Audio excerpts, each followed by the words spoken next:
또 함께 주의 말씀을 나눕니다. 주님이 부활하셔서 제자들에게 나타나시며 평강을 비셨는데 오늘 부활의 의미가 무엇인지 다시 한번 되새기를 원합니다.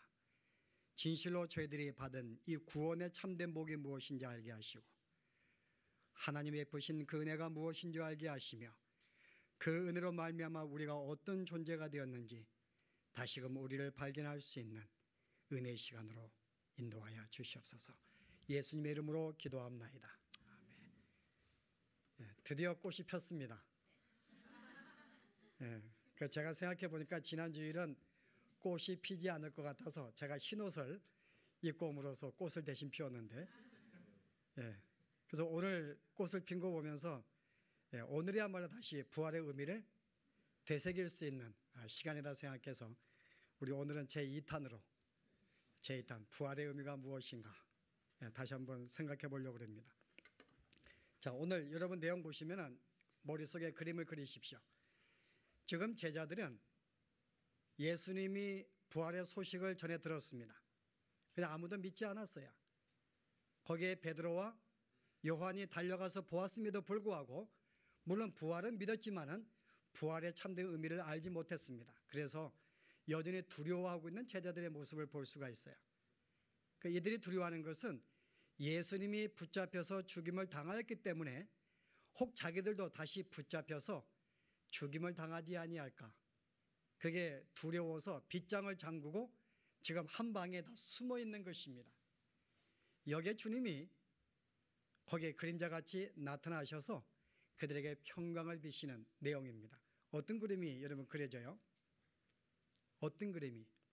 하나님을 떠나서 죄악 가운데 두려워하고 떨고 근심 가운데 있는 이 땅 안에 갇히어서 빗장을 가두고 있는 인간들에게 그리스도가 찾아오셔서 평강을 비시고 그들을 구원하시는, 여러분 구원의 모습을 발견하셔야 됩니다. 여기서 제자들이 문을 열어준 거 아니에요. 제자들이 주님이 놓고 했더니 문을 열어주고 맞이하고 그런 것이 아닙니다. 그들은 주님을 생각하지도 않았어요. 죽음을 생각했고 두려워서 떨고 있는 그 가운데 주님이 임의로 그들에게 찾아오시고 그들에게 평강을 비신 것입니다. 여러분 이게 구원입니다. 구원은 하나님께서 찾아오시는 거예요. 누구한테요? 여전히 죄악 가운데 근심하고 있고 불안에 떨고 있는 그런 존재에게 찾아오시는 것입니다. 여러분 이게 구원입니다. 그래서 우리가 받은 구원은 여러분이 무엇인가 어떤 마음의 평강을 얻기 위해서, 두려움을 제거하기 위해서 내가 하나님을 찾은 것이 아니라 하나님을 저버리고, 실은 제자들이 다 주님을 버리고 도망갔습니다. 만약에 제가 만약에 이 입장이라면요, 저는 이렇게 할 것 같아요. 내가 다 알아봤다. 너희 다 도망갔지? 이제 더 이상 끝내자. 너하고 나 관계가 없다. 평강을 빌 이유가 없습니다. 그러나 예수님이 잡히시기 전날 제자들이 이해하지 못한 것, 도망간 것, 예수님을 팔아넘긴 것, 3번씩이나 부인한 것, 이 모든 사건들을 볼 때는 도저히 실망 속에서 이들을 찾아가서 여러분 힘을 주거나 복을 빌 그런 이유가 없습니다. 그러나 그들에게 찾아오셔서 오히려 그들에게 평강을 비시고 두려움을 제거해 주시는 하나님의 그 마음을 여러분이 읽으셔야 됩니다. 여기서 볼 때 인간은 두려움과 근심 가운데 살고 있다는 것입니다. 원래 하나님이 인간과 아담과 하와를 지을 때는 두려워하는 존재가 아니었어요. 여러분 왜요? 왜 아담과 하와는 범죄하기 전에 두려워하지 않는 존재였을까요? 그들은 근심도 없었습니다. 걱정도 없었고 두려움도 없었어요. 왜요? 창세기의 말씀에 근거하면 바로 아담과 하와는 하나님의 형상으로 지음받았기 때문에요. 여러분 이해해서 하나님의 형상으로 지음받았기 때문에, 여러분 무슨 말이에요?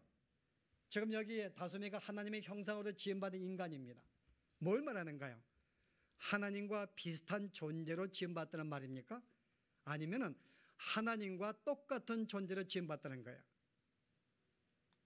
둘 중에 하나입니다. 맞으면 100이고 틀리면 빵점이에요. 자, 하나님과 비슷한 존재로 지음받았다. 하나님의 형상으로 지음받은 것이, 아니면은 하나님과 똑같은 존재로 지음받았다. 첫째입니까? 둘째입니까? 다솜이 뭐 같아? 스스로 한번 나를 한번 올려봐. 한번 둘째죠. 지혜로운 거예요. 하나님과 똑같은 존재로 지음받았다. 여러분이 고린도후서 4장 4절에 보면은 그리스도를 뭐라고 표현해요? 그리스도는 하나님의 뭐라고요? 이게 탁 안 나오네요, 작품이. 형상이라 됐습니다.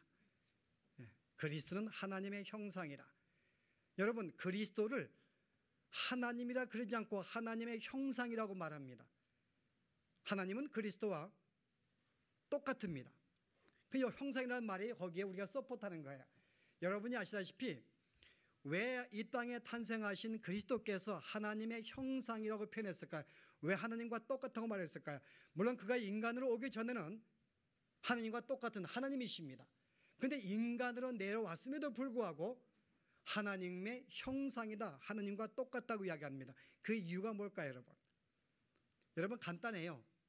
주님이 이 땅에 내려오실 때 하나님의 뜻을 온전히 성취하기 위해서 오셨습니다. 그러기 위해서 당신의 모든 뜻을 저버리고 당신의 모든 능력을 저버리고 당신의 모든 것을 비우시고 자기를 부인하시고 그 속에 하나님의 뜻, 하나님의 능력, 하나님의 성품을 100% 채우고 오신 것입니다.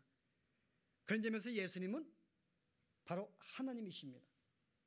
그러니까 여러분이 조금 더 이해하기 쉬우면요, 공부하십시다.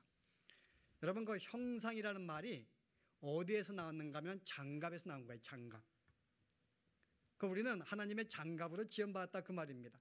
무슨 말인가 하면은 여러분, 장갑 자체는 아무 힘이 없습니다. 능력도 없고 할 수 있는 게 아무것도 없어요. 그런데 그 장갑이 주인의 손에 끼워지게 되면은 주인의 100% 그의 뜻대로, 그의 능력과 그의 모든 계획대로 발휘가 되는 것이 장갑입니다. 그 자체는 힘이 없지만은 이게 주인의 손에 끼워질 때는 주인의 의도대로 똑같이 움직이게 되어 있는 능력을 발휘하는 거예요.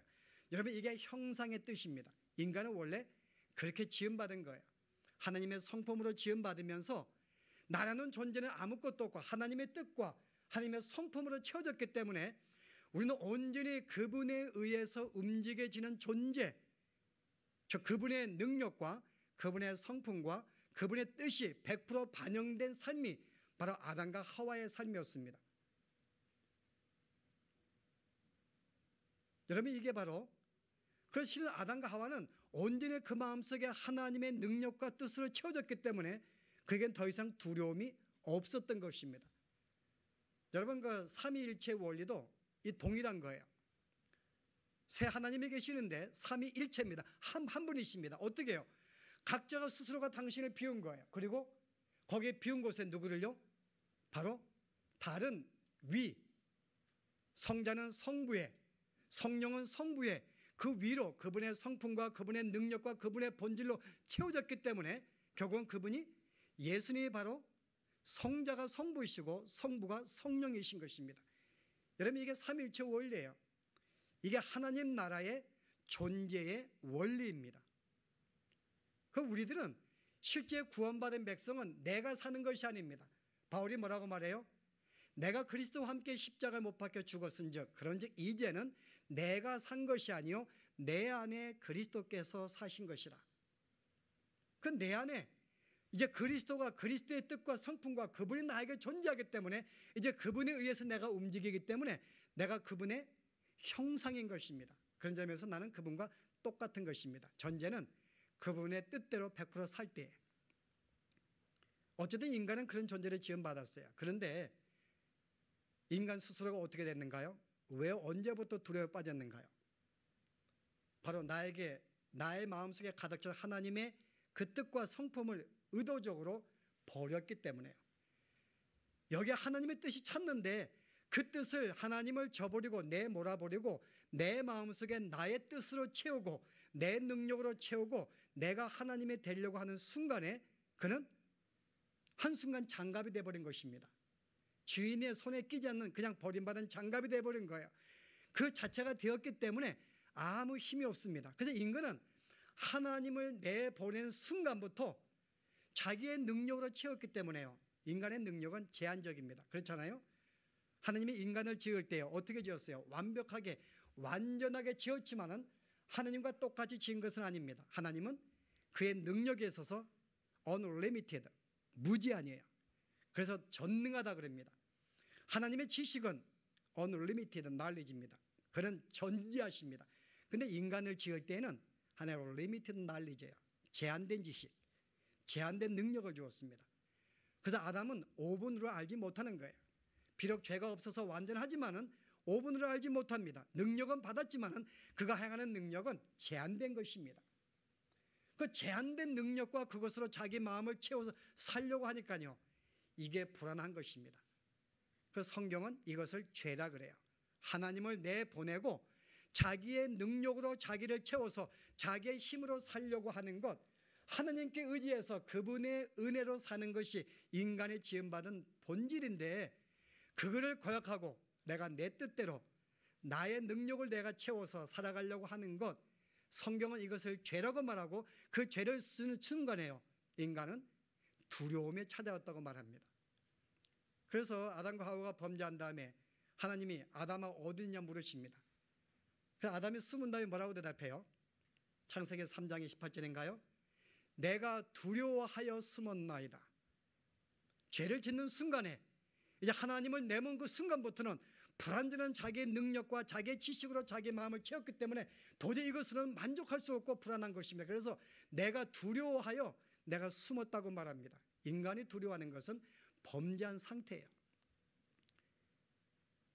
그런데 주님께서 바로 이 문제를 해결하기 위해서 오늘 찾아오신 것입니다. 오늘 주님이 그들에게 오셔서 평강을 비십니다. 그리고 뭘 보여주세요?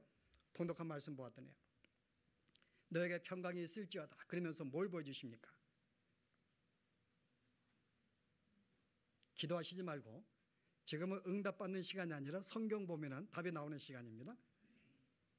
그에게 못 박힌 손과 찔리신 옆구리를 보이십니다. 여러분 조금 초라하지 않아요?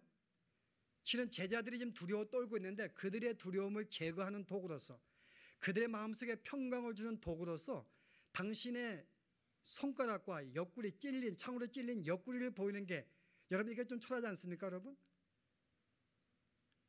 사람들은 실제 우리의 평강의 근거는 보통 뭐라고 생각해요?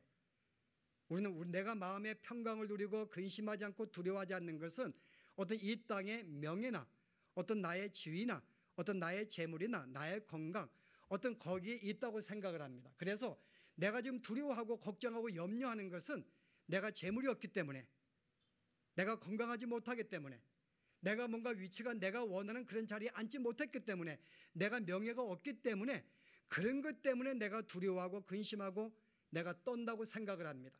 그래서 세상은 계속 우리에게 너의 평안의 근거는 뭐라고요? 바로 명예요, 지위요, 너의 재물이요, 건강이기 때문에 이거를 붙잡으러 계속 부추깁니다. 그래서 사람들은 그것을 붙잡으면 평강이 찾아온다고 생각해요. 자, 우리 이제 이 시간 신선이고 신 박사님 교수십니다. 평강하신가요? 오랫동안 공부하시고 학위를 받으시고 교수가 되셨어요. 내 소원이 이루어졌습니다. 위치가, 지위가 세워진 거예요. 평강하시냐고요? 네, 뭐 대답을 들으려는 게 아니에요, 그죠?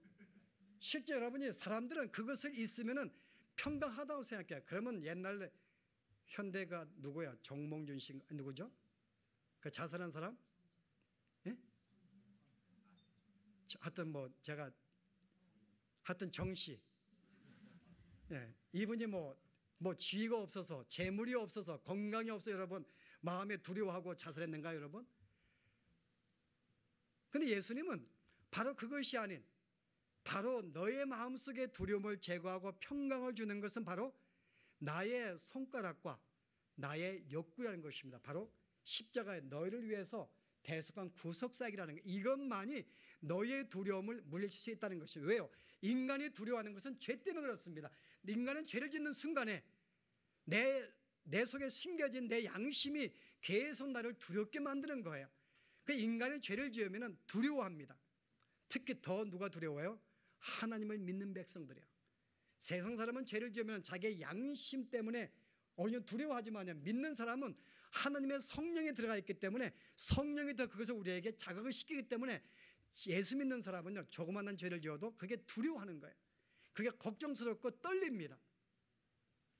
죄가 그런 거예요. 근데 바로 그 죄를 어떻게 해요? 내가 너희가 지금까지 지은 죄, 지금 짓고 있는 죄, 앞으로 지을 모든 죄를 내가 대신해서 죄값을 받고 내가 대신 죽었다는 거예요. 너는 이제 죄가 없다는 거죠. 근데 왜 두려워하냐 그 말이에요. 너 죄 없어. 너는 의인이라 그 말입니다. 내가 너를 의인으로 보겠다는 것입니다. 더 이상 내가 너를 죄인으로 안 보는데 왜 걱정하고 왜 염려하는 거예요. 이젠 자신 있게 마음껏 당당하게 하나님께 나아갈 수가 있고 내가 당당하게 주 앞에 나를 내어놓을 수 있는 그런 신분으로 만들었다는 것이, 이것만이 너에게 평강을 주는 것이지 세상의 그 어떤 것도 우리에게 두려움을 제거할 수 없다는 거예요. 십자가의 사건, 나를 대신해 구속한 그 죄값을 대신 치르신 그 일만이 나에게 평강을 준다는 것입니다. 오늘 그 일을 이루시고 주님이 오늘 찾아오신 거예요. 그리고 너에게 평강이 있을지어다 라고 말씀합니다. 그리고 어떤 행동하세요? 너에게 숨을 그들에게 내쉬며 성령을 받으라고 말합니다. 여러분, 어떤 그림이 그려지세요? 어떤 그림이 그려지세요? 하나님이 처음에 아담과 하와를 지으신 다음에 아담을 지으시고 에게 코에 생기를 넣으시고 새롭게 창조하신 그 내용을 그리셔야 됩니다. 원래 이 창조된 인간은 하나님의 장갑, 형상으로 지음받았기 때문에 하나님의 모든 뜻과 속성에 채워진 아담은 두려워할 필요가 없었어요. 죄 때문에 두려워왔습니다. 근데 하나님께서 그리스도가 이루신 구속사역을 통하여 내가 다시 너희를 새로운 창조물로 만들었다는 것입니다. 더 이상 너는 죄인이 아니고 새로운 창조물, 원래 아담과 하와의 원래 상태로 되돌림을 내가 주었다는 근거로서 오늘 그들에게 성령을 보내시며 숨을 쉬고 새롭게 창조하시는 역사의 모습을 보여주시는 것입니다. 이제 더 이상 너희는 하나님의 영으로 채워졌기 때문에 이제 그의 뜻으로, 그의 성품으로, 그의 능력으로 채워진 존재이기 때문에 더 이상 두려워하거나 염려할 필요가 없다는 것입니다. 왜 두려워하냐 그 말이에요. 너희는 너희 마음속에 하나님이 계시는데, 주의 능력이 있는데, 더 이상 너희는 죄인이 아닌데 하나님의 자녀인데 너희는 왜 두려워하냐 그 말입니다. 그런데 오늘 제자들이 두려워하고 있습니다. 주님이 부활을 했음에도 불구하고. 그 이유는 뭐예요? 부활의 의미를 알지 못하기 때문에, 다른 말로 주님이 어떤 분인지 알지 못하기 때문에, 하나님이 어떤 분인지 알지 못하기 때문에. 여러분이 예수를 믿은 다음에 진실로 하나님이 어떤 분인지 아십니까? 이제 우리는 하나님을 발견했어요. 그분을 배워갑니다. 그런데 그 하나님이 어떤 분이신가요? 여러분이 생각하는 하나님, 여러분이 발견한 하나님은 어떤 분이신가요? 죄를 지으면 벌을 주시는 하나님? 여러분 이 생각 가지고 있는가요? 내가 잘못하면 벌을 주시는 하나님. 예, 이 생각이 있습니다. 그래서 두려워하는 거예요. 예수 믿는 사람들도. 내가 죄를 지었기 때문에. 그러나 하나님은 그런 분이 아니라는 거죠. 여러분이 죄를 짓는다고 찾아와서 벌을 주고 병을 주고 병원에 보내시는 분이 아니라는 것입니다. 그런 째째한 분이 아니세요. 여러분, 성경에서요 가장 많이 나오는 단어가 있습니다. 우리는 기독교 신앙을 말할 때 뭐라 그래요? 많은 사람들은 사랑의 종교다, 뭐 기적의 종교다, 뭐 능력의 종교다 그럽니다. 그래서 기독교를 사랑이라든지 능력이나 이적이나 그것을 많이 강조해요. 섬김, 헌신. 그런데 그것보다 더 많이 반복되는 단어가 있습니다. 쉬지 않고 나오는 거예요. 여러분이 사도 바울이 쓴 서신 12권을 보십시오. 1절부터 4절까지 보시면 항상 빠지지 않고 그들에게, 각 교회들에게 비는 인사가 있습니다. 내가 우리 주 하나님과 예수 그리스도를 조차 너희에게 은혜와 평강을 있기를 기원하노라. 바울은 서신을 쓸 때마다 그들에게 하나님의 은혜와 평강을 기원했습니다. 교회는 어떤 존재인가? 너는 하나님의 은혜를 받은 자들이고 그 결과로 평강을 누리는 자들입니다 라는 것을 제일 먼저 그것을 인식을 시키며 시작합니다. 글을 보세요. 여러분, 실은 가당치가 않아요. 우리의 죄악을 보면은 평강을 빌 수가 없죠. 정말 예수님께 당신을 버리고 다 도망간 제자들 볼 때 어떻게 그들에게 죄를 사해 주시고 마음에 아무것도 죄를 짓지 않는 것처럼, 마치 나를 버리지 않는 것처럼 정말 이렇게 아끼고 사랑하는 그런 제자들로 마음을 대하시면서 평강을 주시는 여러분, 이런 분이 바로 예수님이십니다. 여러분, 갈라디아서가 어떤 내용이에요? 갈라디 시약에 내가 너희가 전한 복음을 너희가 쫓지 않는 것을 내가 이상히 여기노라. 너희가 어찌하여 거짓 복음을 쫓아가고 있는가? 왜냐하면 예수 믿는 거 왜 율법을 또 쫓아가려 하니까요. 그러나 그들에게 뭘 빌어요? 너에게 은혜와 평강이 있을지어다. 고린도 교회가 문제가 많습니다. 베드로파, 바울파, 그리스도파, 분열과 싸움 속에 있는 교회들이에요. 근데 그 교회에 찾아가서 뭐라고 빕니까? 너에게 하나님의 은혜와 평강이 있을지어다. 빌립보 교회는 두 여인이 여전도 회장 같아요. 아마 전 회장과 현재 회장 둘이 싸웁니다. 권력 다툼하고 있어요. 그 교회에 찾아가서 너에게 은혜와 평강이 있을지어다. 아니, 저에게 속을 새기고 괴롭히고 있는데요, 그 집에 가서 마치 아무것도 그것을 하지 않는 것처럼 사랑스러운 그런 성도 되면서 은혜와 평강을 빌 수 있는 것, 여러분, 주님이 그런 분이십니다. 우리 하나님은 그런 분이세요. 여러분, 내가 비록 죄악 가운데 있지만요, 오히려 그 죄값을 나에게 묻지 않고 아들에게 물으시면서까지 나의 죄를 사해 주시는, 나에게 죄를 값을 묻지 않으시는 그 하나님의 사랑, 그 하나님의 은혜, 여러분, 우리가 믿는 분은 그런 분이세요. 여러분, 그런데 우리가 죄를 지었다고 금방 벌을 줬고 병원 보내신다고요? 여러분이 아픈 것은 여러분의 건강을 관리하지 못해서 그런 거예요. 여러분이 가난하게 사는 것은 노력하지 않아서 그런 건 거예요. 여러분이 교통사고 나는 것은 여러분이 부지해서 그런 거지 하나님의 벌 준 게 아니라 그 말입니다. 우리가 종종 보면은, 집사님 아마 그 혹시 죄 져가지고 아마 그런 것 같아, 아들 대학 떨어진 것 같아, 우리 그런 거 많이 들었어요. 그러면 하나님은 은혜 하나님이 아니죠. 사랑의 하나님이 아니죠. 사랑의 하나님이라는 것은 무슨 말이에요, 여러분? 사랑은 오래 참고 온유하고 자비로우시고 그런 분이 여러분 사랑이십니다. 내가 죄를 지었다고 금방 벌을 지는 분은 사랑의 하나님이 아닌 거죠. 여러분이 어떤 상태에 놓인다 할지라도 그 모든 죄악을 당신이 대신 담당하시고 죽을지언정 나에게 채찍을 가하지 않는 분이 바로 그게 하나님의 사랑이고 하나님의 은혜라는 것입니다. 그래서 이게 기독교의 특징이에요, 여러분. 그래서 바울이 가는 곳마다 편지를 쓸 때마다 너에게 하나님의 은혜와 평강이 있을지어다. 왜요? 우리는 평강을 받은 자이기 때문에. 여러분은 평강을 받은 자예요. 더 이상 우리에게 죄값을 물으시지 않는 분이라 그 말입니다. 오늘 우리에게 찾아왔어요. 하나님의 성령을 부으시면서 너희는 그리스도 안에서 새롭게 창조된 새로운 피조물로 우리를 대하시면서 하나님 우리를 그렇게 보시는 거예요. 그 여러분들이 왜 우리가 두려움 가운데 있는가 하면 두 번째 이유가 하나 있습니다. 하나님을 제대로 모르기 때문에요. 여전히 째째한 하나님, 잘못한 나에게 큰 눈을 뜨시고 눈을 부릅뜨시는 하나님으로 보기 때문에 항상 우리가 우리의 삶 가운데서 평강이 없는 것입니다. 여러분, 버리세요. 그것은 하나님을 온전히 알지 못할 때, 정말 그분이 어떤 분인지, 나에게 베푸신 그 은혜가 무엇인지 여러분이 그것을 온전히 모를 때에는 우리는 여전히 세상과 동일하게 두려움과 걱정에서 삽니다. 그러나 하나님을 아시는 분들은 여러분 걱정하지 않습니다. 두려워하지 않습니다. 물론 죄악 가운데 주 앞에 부족함을 느끼면서도 여전히 주 앞에 더 의지하고 평강과 안식을 누리는 게 여러분 이게 성도의 삶인 것입니다. 더 이상 나를 죄인으로 보시지 않으니까요. 그것은 당신의 은혜로 말미암아.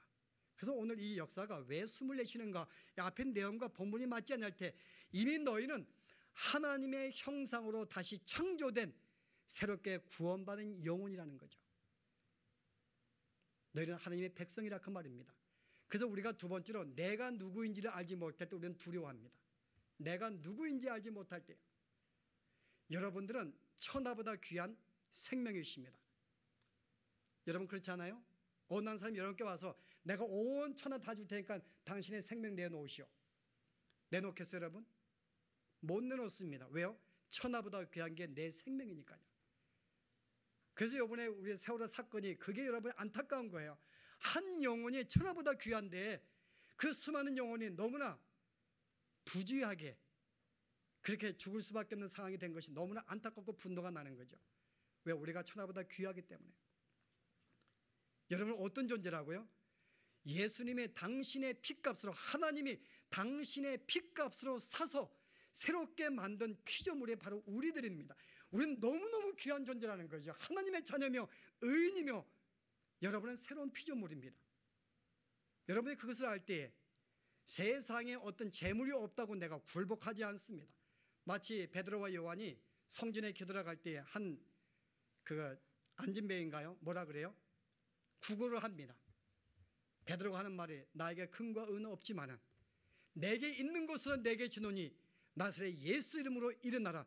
그가 금이 없는가 돈이 없는가 그것 때문에 그는 위축이 되지 아니하며 오히려 내가 모시고 있는 예수님, 내가 예수님을 너에게 주노라 그 말입니다. 그는 예수님의 자기의 능력이고 자기의 기쁨이고 자기의 평강이며 자기의 안식인 거 알고 있었어요. 그래서 그분으로 말미암아 마음속에 참된 안식, 내가 너에게 이것을 주겠다고 말합니다. 여러분, 최소한의 자기가 누구인지 아는 사람은요 세상에 그렇게 굴복하지 않습니다. 오히려 당당하게 가는 곳마다 예수님을 그들에게 증거하는 것이죠. 오늘 그 말씀 우리에게 주려고 있는 거예요. 내가 너희는 평강을 받은 자일 뿐만 아니라 너는 나와 하나가 되었기 때문에 아버지가 나를 보낸 것처럼 나도 너희를 보내. 여러분, 이것은 엄청난 복의 말씀입니다. 하나님이 당신의 아들을 이 땅에 보낸 것은 왜 보내신 거예요, 여러분? 믿을 수가 있으니까요. 바로 나의 뜻을 100% 신뢰할 수 있는, 내 믿을 수가 있는 존재고 신뢰할 수 있는 존재이기 때문에 보내는 것입니다. 내가 이 아들을 보냈는데 이게 믿을 수가 없으면 여러분 보낼 수가 있겠어요? 가장 신뢰하고 믿을 만한 사람 보내는 게 여러분 이게 보냄을 받는 자입니다. 하나님이 예수님을 그렇게 보낸 거고 예수님과 그런 관계예요. 그런데 예수님께서 우리를 내가 날마다 하나님을 부인하고 살고 날마다 죄악 가운데 있고 여전히 주의 성품을 드리지 못하고 살고 있음에도 불구하고 하나님은 예수님은 나를 보실 때 뭘 한다고요? 아버지가 나를 보낸 것처럼 나도 너희를 보내노라. 무슨 말이에요?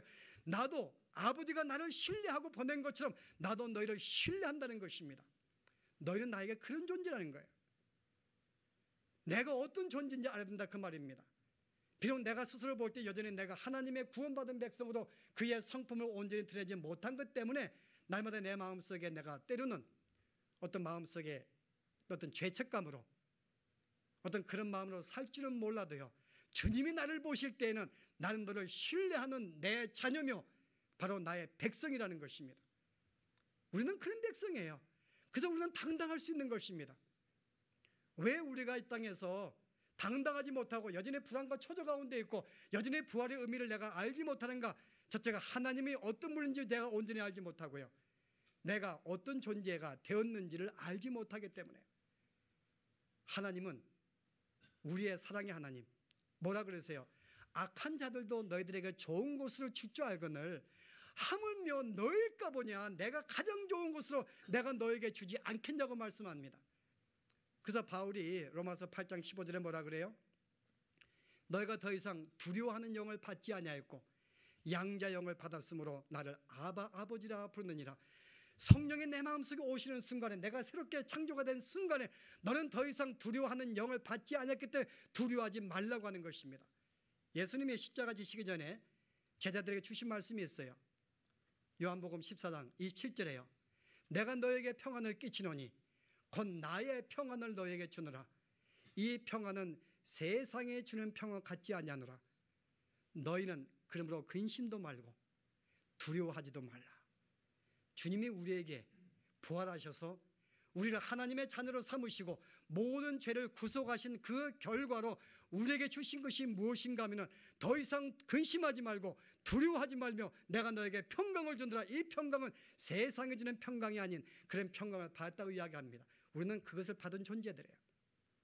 저는 그래서 성도들은 하나님께 평강을 받은 자이며 평강을 주는 자입니다. 오늘 내가 누구든지 죄를 사하면 그들이 죄사함을 받고 죄를 사하지 아니하면 죄가 그들이 있으리라. 여러분, 무슨 말이에요? 우리에게 내가 집사님 죄를 사합니다.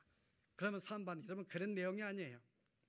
여러분 히브리의 문법에 여러분 그들의 이 문화 속에서 이해됩니다. 이 말씀은 이미 그들이 새로운 창조가 되었고 이제 그리스도로 말미암아 보내심을 받은 자들입니다. 내가 평강을 얻은 자이고 그리스도가 우리에게 오신 것은 평강을 주시기에 오신 분이기 때문에 나도 이제 평강을 주라고 보내심을 받은 자들입니다. 근데 우리가 평강을 빌 때에 두 종류의 부로 나눠집니다. 한쪽은 그 복음의 소식을 듣고 내가 죄인입니다, 천부여 의지 없어서 내가 죽게 나아갑니다, 나오는 무리가 있습니다. 그들에게는 죄사함을 받는 역사가 벌어지고 그들 마음속에 평강과 하나님의 복이 빌어집니다. 그러나 내가 복음을 그들에게 줬음에도 불구하고 그 복음을 거절하는 자들이 있어요. 여전히 그들은 죄 가운데 있게 되는, 이게 우리에게 주어진 사역입니다. 이게 우리의 위치인 거예요. 여러분은 복을 받은 자이면서 바로 복을 전해주는 자입니다. 바로 그가 베드로 요한이 가는 곳마다 내가 은과 금은 없지만 내가 너에게 줄 수 있는 것은 다른 세상의 것들은 없지만은 내가 이 예수 그리스도의 생명을, 내가 너에게 평강을 전하겠다. 우리는 그런 특권과 놀라운 축복을 받은 것들, 우리가 이 사실을 분명히 알아야지만이 우리가 이 땅에서, 가정에서나 사회에서 당당하게 하나님의 백성으로 우리가 살 수 있는 것입니다. 이거 우리가 온전히 인식 못하면요, 우리는 세상과 함께 그냥 함께 섞어 사는 거예요. 자, 이제 결론적인 말씀을 드립니다. 자, 하나님은 어떤 분이시라고요? 항상 우리에게 뭘 주기 원하신다고요? 자, 이제 한번 쿵짝에 맞는가 볼래요? 민수기 6장 보십시다. 정확하게 나오네, 그죠? 여호와께서 모세에게 일러 가라사대 아론과 그 아들들에게 고하여 이르기를 너희는 이스라엘 자손을 위하여 이렇게 축복하여 가로되 여호와는 내게 복을 주시고 너를 지키시기를 원하며 여호와는 그 얼굴로 내게 비추사 은혜 베푸시기를 원하며 여호와는 그 얼굴을 내게로 향하사 평강 주시기를 원하노라 할지니라. 하나님은 항상 그의 백성들에게 뭘요? 은혜 주시기를 원하고 평강을 주시기를 원하는 분으로 항상 너희는 선포할지어다. 우리 하나님을 그런 분으로 알라는 것입니다. 우리 하나님은 이런 분입니다. 항상 나에게 은혜 주시기 원하고 내가 평강 가운데 살기를 원합니다. 더 이상 내가 하나님의 풍성한 은혜를 받은 우리들로서 더 이상 우리가 어떤 죄악으로 말미암아 이 땅의 것으로 말미암아 두려워하거나 근심하지 말고 하나님의 그 은혜를 마음껏 내가 믿고 그분을 내가 의지하고 그분을 분명히 알고 내가 그런 존재가 된 거 알고요, 정말 평강 가운데, 날마다 기쁨 가운데, 날마다 감사 가운데 살아가시는 여러분의 삶이 되기를 주의 이름으로 축원합니다. 기도하시겠습니다. 하나님, 오늘 주님의 부활하신 의미를 다시 한번 새겼습니다. 제자들은 주님의 부활의 모습을 보았음에도 불구하고 여전히 두려워서 방에 빗장을 가두어 놓고 두려워 떨고 있는데 주님, 그 빗장을 뚫고 들어오셔서 우리에게 새롭게 우리를 만드시고 우리에게 평강을 심으시는 바로 그 은혜가 하나님의 사랑이요 하나님의 은혜인 것을 저희들이 깨달았습니다. 하나님, 우리 기독교의 신앙은 바로 은혜이며 평강이기에 내가 하나님의 은혜가 얼마나 크게 받았는지를 알게 하시고 그 은혜를 받은 자로서 내가 누린 이 평강이 얼마나 귀한 것인가를 알게 해주시어서 날마다 주의 은혜와 평강으로 이 땅의 감격과 기쁨과 감사의 삶을 살아갈 수 있는 저희들의 생애에도 축복해 주시길 원합니다. 더 이상 걱정하지 아니하고 더 이상 두려워하지 아니하고 더 이상 이 땅의 꽃들로 낙심하지 아니하는 저희들의 삶이 될 뿐만 아니라 하나님의 그리스도를 평강의 왕으로 우리에게 보내신 것처럼 저희들도 주님께서 이 세상에 평강의 사람으로 보내신 것 기억하며 우리가 받은 복, 우리가 받은 이 은혜, 우리가 예수님을 저들에게 증거함으로 말미암아 우리가 저들에게도 하나님의 은혜와 평강을 나누어 주며 살 수 있는 참된 복된 성도의 삶이 되도록 우리 하나님 축복하여 주시옵소서. 예수 이름으로 기도합나이다.